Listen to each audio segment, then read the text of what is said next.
Okay guys, so today I'm finally going to share with you how I was able to cope with leaving med school. So if you're new here, hi, my name is Iana. I'm 23 years old, and 1 year ago I left medicine to pursue my passion for business and everything else.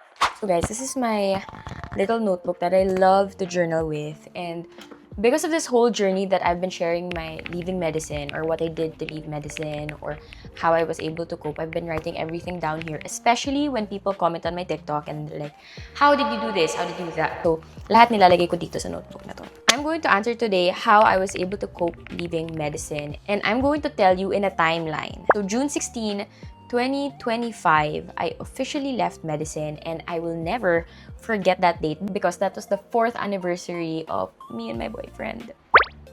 I kind of find it ironic na. So, on the day of our anniversary is the last day of med school. Like, that was my last exam that I had to pass, but I just didn't. So, that day, I took so much pictures outside of the building. I went to school, nag-ayos talaga ako. I got ready. Gil brought me to school. He even gave me flowers in the morning. I think that was actually God's way of saying na to celebrate or like to commemorate the last day of med school. After June 16, 2025, the first 3 months, I literally slept in. I stayed at home. I wasn't going out that much. In those 3 months after June, I still entertained the thought of going back to med school. So, because of my situation, I was only allowed to continue medicine if I moved to another school and if I started from scratch, which was repeat all of my subjects, even though I did good in my other subjects except just one, which was anatomy.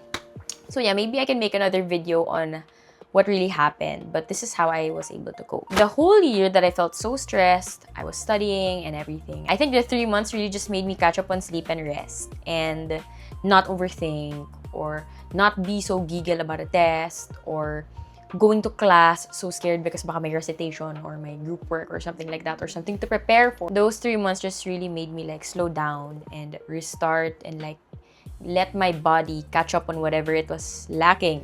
Food, movies, or something, ganon. After those 3 months, November, December, January, I went through a lot of people asking me, verbatim is go through family asking, what are you doing? Baka face lang yan. But during these next 3 months naman, this was the season that actually taught me how to say na It was not for me. Like medicine was not for me. I felt like having a thesis defense every time somebody or a family member would ask me, but why did you leave medicine? Or what happened? Your whole life, medicine ka. Pre-med mo, medicine. Lahat ng tita mo, expected ka, medicine ka na. Sinasabi mo sa amin, magiging doctor ka. And then suddenly, like, nawala. So, during this time, when I was already able to rest, right? This is the time when I had to mentally push myself to let everyone else believe na medicine was not for me. Even though I knew, even before I left school, na medicine was not for me. If I could just share with you guys was when it was a Christmas party, December 25, at my tito's house. And then I was just walking around. There was a lot of people. Syempre, Christmas, like the whole side of my lola's family came. And then there was just one tita that was just like, ba't ayaw mo na mag-medicine? Baka face lang yan. And then you know what? I didn't even want to explain myself that much. I was just like, no, it's not a phase. It really just isn't for me. So, nung time na to, medyo napagod na ako mag-explain and all that. And you know what, guys? Believe it or not, people actually stop asking. The less I said about why medicine wasn't for me, the less they asked. I'm just so blessed that my parents backed me up in everything. Like, they were the ones who first told everyone else na parang, yeah, Yana's not in medicine na. She's really not for that. Gusto niya talaga maging negosyante. We really didn't see her there anymore. Which, thank you, Lord, which actually helps. So that's why every time someone would ask me and I'd be like, it's not for me, they'd just be like, yeah, it's not for her anymore. Siguro another experience recently lang, guys. Siguro 2 months ago. My mom and I went to somewhere. We went to a gathering. Right? And then, I was talking to one of my titas and then she was talking to someone else. And then, I overheard the tita talking to my mom like, ano na ginagawa ni Yana ngayon? Nasa medicine pa ba siya? And then, I hear my mom, medyo malakas yung boses. She was like, hindi na siya sa medicine. And then the tita was like, bakit? And then sa loob-loob ko, I was standing like 5 steps away. You know, like, I could hear you guys. Tita, I mean, what's wrong? Diba? it's not your life, it's mine, right? I'm not close to her in any way for her to actually be so involved with my life. After June 16, the next 6 months, my parents was just really trying to prove to me that why do you have to listen to people that don't put a roof over your head, that don't pay for your bills, that don't give you breakfast, lunch, dinner. At least my mom was actually very like, oh, she doesn't want to do it anymore. She wants to do business. So that was a really comforting moment for me na parang, thanks mom, you got my back, you know? Another video na lang rin on how my parents took it at first versus now. But that was a really big part of my journey in really accepting and learning that medicine wasn't for me because I had very supportive parents. Or I do currently have very supportive parents. Okay, next. The next 3 months, which was February, March, and April of 2026 already, very recent, I tried new ventures. Ever since before medicine or during the pandemic, actually when it started na parang very entrepreneurial ako. In high school, I was never really entrepreneurial. Business was never really my thing. Like, I always saw that as like my parents' thing. Never mind. Because sabi ko nga gusto ko maging doktora. When the pandemic started, and grabe talaga sobrang bored ko. And YouTube started booming. And nakita ko yung mga small creators sewing or selling this, selling that. So I tried that. So I actually learned how to sew during the pandemic and started my first small business during the pandemic, which was scrunchies and headbands from old t-shirts. To be specific, my dad's old t-shirt. That's where I earned my first 10,000 pesos. And naalala ko noon, my lola was teaching me how to sew. I'd make it and then I'd send it out to whoever ordered. I just posted one poster on Instagram. Let me see if I could still find that poster. And then whenever they would pay, I would ask help from my mom to use her video online pay. Papasok. And then one day I was like, Mommy. Then I was computing. We were in the car. I was like, Mommy, ito na yung mga sinend sa akin. X amount. I'm like, naka 10,000 na pala ako. That's what actually fueled me in starting like small ventures or just keep really trying. And then fast forward, online selling became such a thing. I put the scrunchies and headbands on Shopee when it wasn't like so rigorous yet, the documents and all. And also sold like fresh produce here in our village. I sold peanuts. I was even named like peanut girl at some point. I also sold fruits, vegetables, fish, all from people that I knew. The fish supplier from our driver, and then the produce from our resort or people that we knew. It all started going. But during that time, I was still also in pre-med in UST, which was med bio. So yeah, ventures were really my thing. Therefore, that time when medyo up na again yung mood ko, tanggap ko na hindi na ako magbe-medicine, I tried different ventures like photo booth with my friends or a tutorial center or a massage business, which didn't go through, but I think I really learned a lot. Next was I cut my hair. So I really believe in the saying, or when I have a new experience or I want to remove negativity or like weight off my shoulders, I cut my hair. So from this length, I went into like an apple cut, which was my favorite. Like, I've done this several times. I did it in the pandemic, I did it after, and then I did it in med school, then again. So that time when I cut my hair, I was really telling my mom beforehand na parang, Mommy, I want to cut my hair. Parang feel ko ang bigat-bigat. Like, feeling ko ang dami kong load. Or like, feeling ko ang dami kong dinadala. And that was really because of med school. The weight na my whole life, hindi ko matutuloy yung childhood dream ko or whatever I was gearing for or whatever I was preparing for. So sabi ko, I really want a haircut. So sabi niya, go. So I got a haircut, guys. And then, after that, it felt really good. Sorry. I had an apple cut pala during med. And then, I had like this type of haircut after. This was the time that I said that. So sabi ko, I really want to do a new style. So yun, I did bangs, I did curtain bangs, and I did some layers. Though I don't know how to style it best yet, but I am trying every day. And here's the progress. So yeah, I think cutting your hair really makes a difference whenever you have a new experience. Next is I went Pickleball Pro Max. This was the one hobby that actually surprised me. So backstory again, 2 years before this time, sinabihan ako na, mas magaling yung mom mo sa pickleball. I was like, So I got disheartened. Ever since high school, hindi naman ako ma-sports. I was always more into dancing or being more creative or vlogging or talking like that. So never ako na sa sports. Until that time when wala talaga ako magawa, I wanted to lose weight and literally everyone was doing it. I was teaching my cousins how to do it.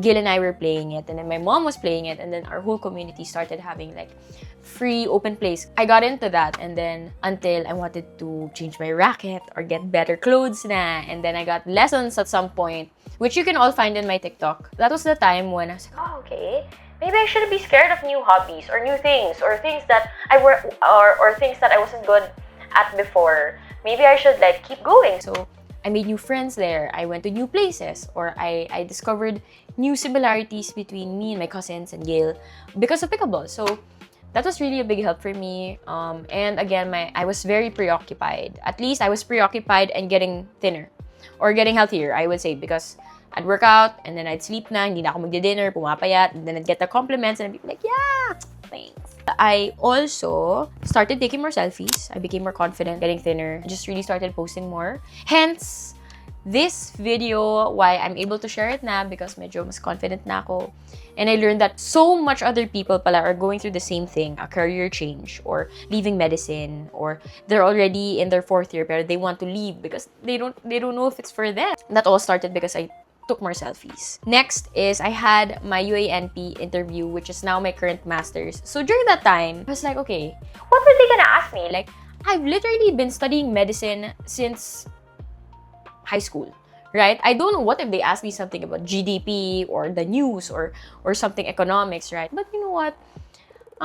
They did it.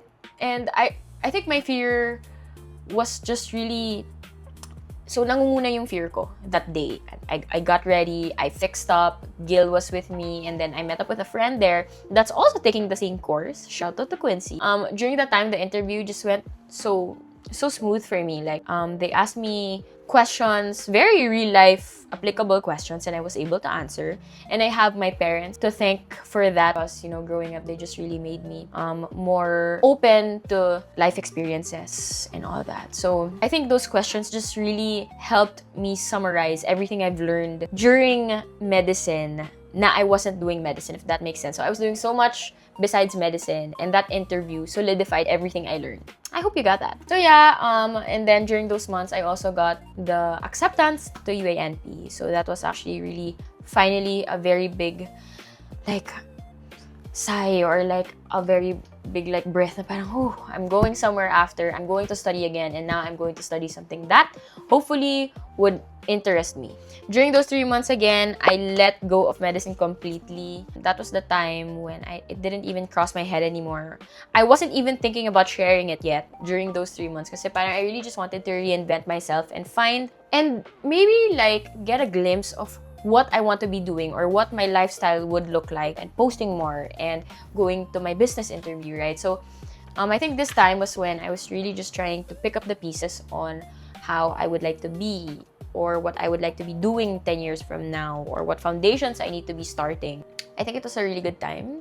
I was really reflecting a lot even until now. So yes. So next is June, July, August, which is the current. So during this time, I already started my first day of business school and my first event for my master's in brand management in UANP, or the University of Asia and the Pacific. To let you guys know, I started from scratch. Like, my classmates had so much experience now with marketing. They knew all the terms, but I didn't. I don't feel bad about it anymore, because UANP helped me personally, like, start from scratch. And like, though I am behind, I do put in the work. The professors and my classmates, they all helped me. So it's such a good environment for me to start over again. And therefore, my first day went really well. They actually commemorated a lot of new beginnings for me. My first time going to another school, not for medicine, or my first time carpooling with someone going to school that I wasn't driving, or my first time actually feeling like I'm going for the life I want, or for the life I dream of. That was just a really good day for me. Now, currently, I'm accepting new paths and sharing my journey with all of you guys. So, and I do have so much reflecting. So I did a lot of thinking, and I know this video is going to be very, very short, guys, but I hope it helped you more kwento than the whole coping journey. But everything I've said is what helped me to cope. And if you're going through the same thing, I hope you know that I am here with you in that journey. We're all going through it. Even the people in the industry we want to go into, maybe they want to switch into something else. So this is your reminder that everything happens for the best reason and for God's perfect timing, guys. So if this video helped you, please subscribe and like, and comment down below your own experience or what else you want to hear from me. So yeah, guys, bye!